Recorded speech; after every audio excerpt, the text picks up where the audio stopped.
In this video, we will be talking about significant figures, what they are, how we count them, how we use them in calculations. For some of you, this will be review. For others, this will be new material. Regardless, from this point forward, when we do our calculations, we always take into account significant figures. So significant digits or significant figures, what are they?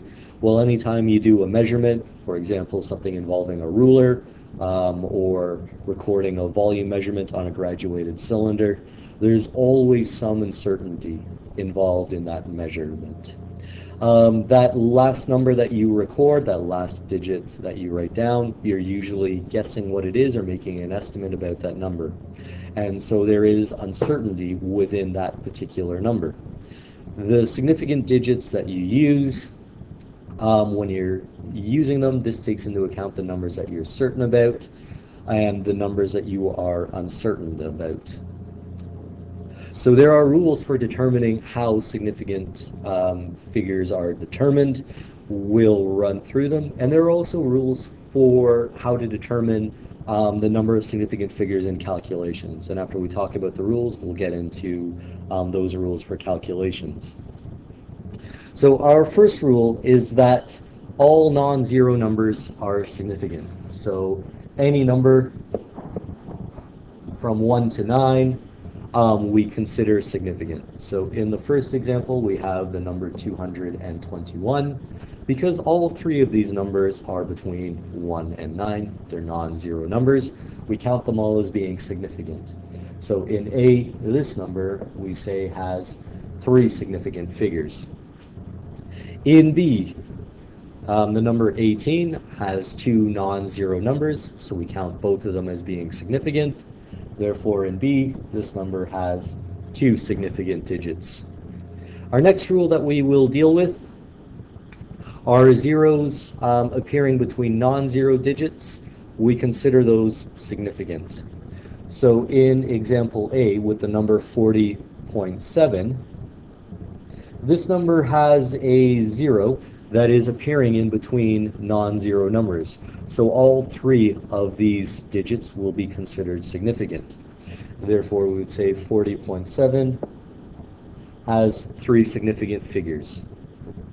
In the next example of 87,009, 87,009 has 2 zeros in that number appearing in between 2 non-zero numbers, so these zeros get counted as being significant. Therefore, in this particular number, we say that 87,009 has 5 significant digits. Our next rule for determining whether a number is significant or not is that zeros appearing in front of non-zero digits are not significant. So these zeros are also known as placeholder zeros. So if you have zeros in front of non-zero digits, as we do in example A, these zeros we do not count as being significant. So when we count significant numbers, we do not count them within that. So in example A, this particular number has a total of 5 significant figures, as the numbers 9 through to the 7 get counted. In example B, we have a whole bunch of zeros in front of that 9. Those zeros do not get counted as significant. Therefore, in B, this particular number only has 1 significant figure. Now, our next rule, and we deal with zeros again, any zeros at the end of a number and to the right now of a decimal place, we count those as being significant. So in example A, we have 85.00 grams. Because these zeros now are at the end of the number and they are to the right of a decimal, we count these as being significant. So in example A, we say that this number has 4 significant figures.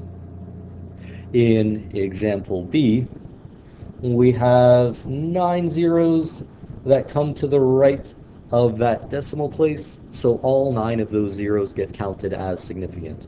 So in example B, we have a total of 10 significant figures. We include the 9 in our count, since it is a non-zero digit. In our next rule for counting significant figures, zeros at the end of a number, but without a decimal place, we do not count them as being significant. So for example, in A, the number 5,000, since it does not have a decimal at the end of that number, we do not count those zeros as being significant. So no decimal, we do not count these. So in A, this number only has one significant figure. In B, the number 22,700, we have 2 zeros at the end. There is no decimal place at the end, so we do not count those zeros as being significant. Therefore, in B, this number has 3 significant figures. But if we add on a decimal place now to the end of that number, these zeros are now counted as being significant. So this number now, because it has a decimal place at the end, has a total of 5 significant figures. So those are the rules for determining numbers of significant figures. The next rule that we'll deal with deals with rounding. When you're dealing with rounding, if that number at the end is greater than 5, so 6 and above, then the rule is that you round up. If it's below 5, so 4 and less, then you round down. But now, in this particular rule, it deals with rounding off with 5s. So what if the number at the end is a 5? How do you deal with that? So basically, when you're dealing with a 5, you have to look at the number preceding the 5. You want to round up if that number preceding that 5 is odd, and if that number is even, then you do not round. You basically round down if it's an even number. So in example A, if we were to round using our rounding rules, we have 0.25. In order to determine how to round, we have to look at the number in front of the 5. Since that number is an even number, we do not round up, or we do not round at all. So we just drop that number as if it didn't exist, and we would round it to 0.2. In the next example of 0.75, in order to determine how to properly round, we have to look at that number in front of the 5. And because that number is an odd number, we will round up. So in this case, when we round up to the nearest number, which will be 0.8.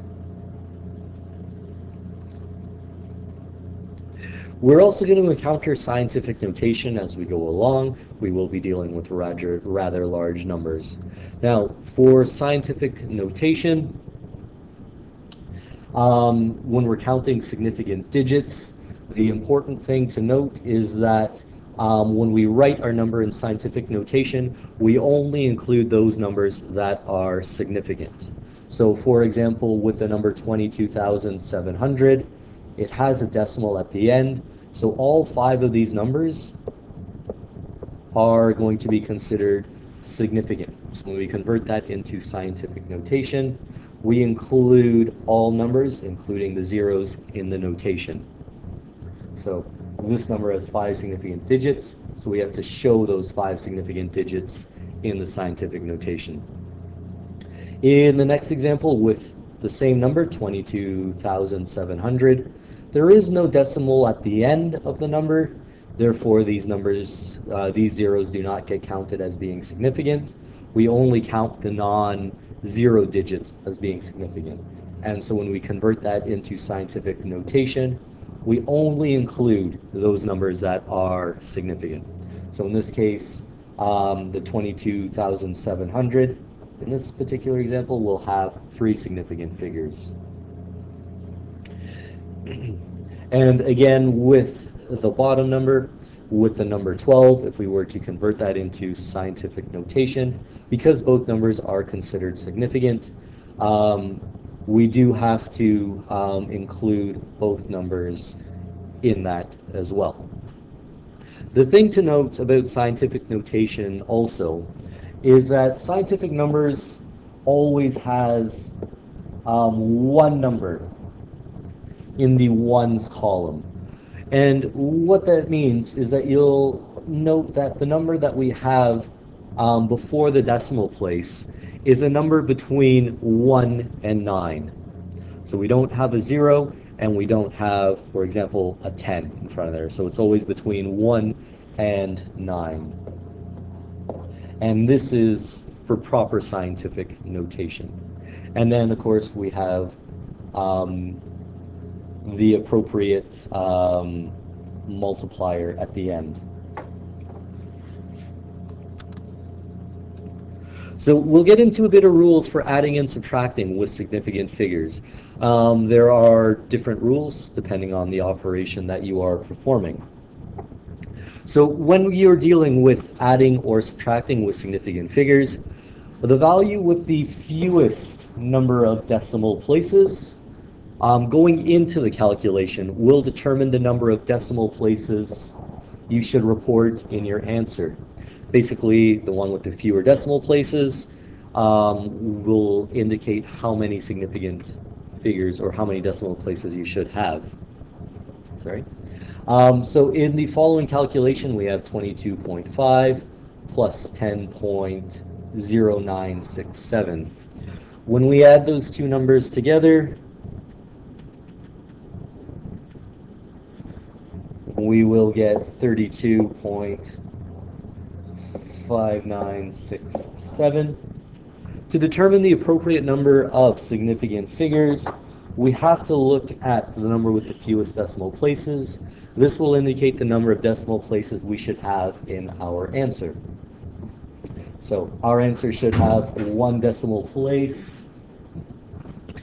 And because we have a whole bunch of numbers at the end here of our number, we have to round accordingly. So we'll look at the 9 and we will round up, obviously. So our final answer will be 32.6. In our next example of 95.5 minus 26, when we do that particular calculation, we will get as an answer of 69.5. So within within the numbers that we use for the calculation, we look to the number with the fewest number of decimal places, which will be the 26, since it has no decimal places. So we will need to round our number accordingly. So when we round, we have a 5 at the end, and to determine whether we round up or round down, we have to look at the number in front of that 5. Because that number is an odd number, we will round up, and our final answer will be 70.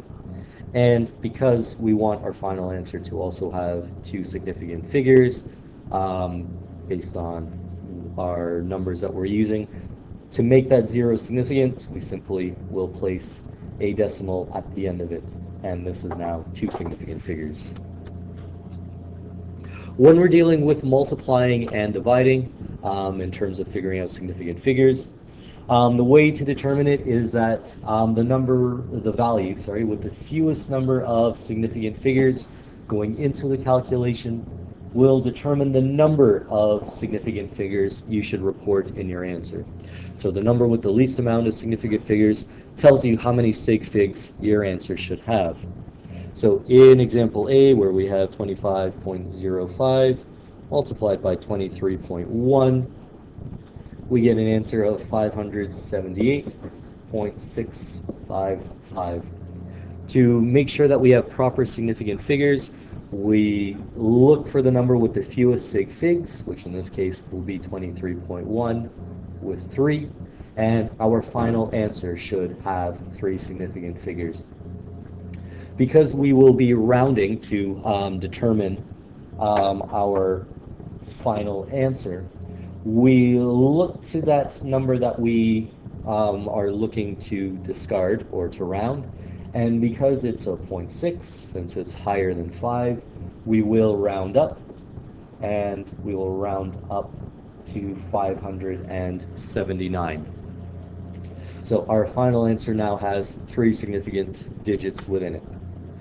In example B, where we have 40 divided by 2.0, we get 20 as our answer. To make sure that we have proper number of significant figures, we have to look at the numbers that we use to calculate this. So with our 40, we had 1 significant figure. With the 2.0, there are 2 significant figures. So our final answer should have 1 significant figure, and it does. So the 2 we count as significant. The 0, because there is no decimal at the end, is not significant.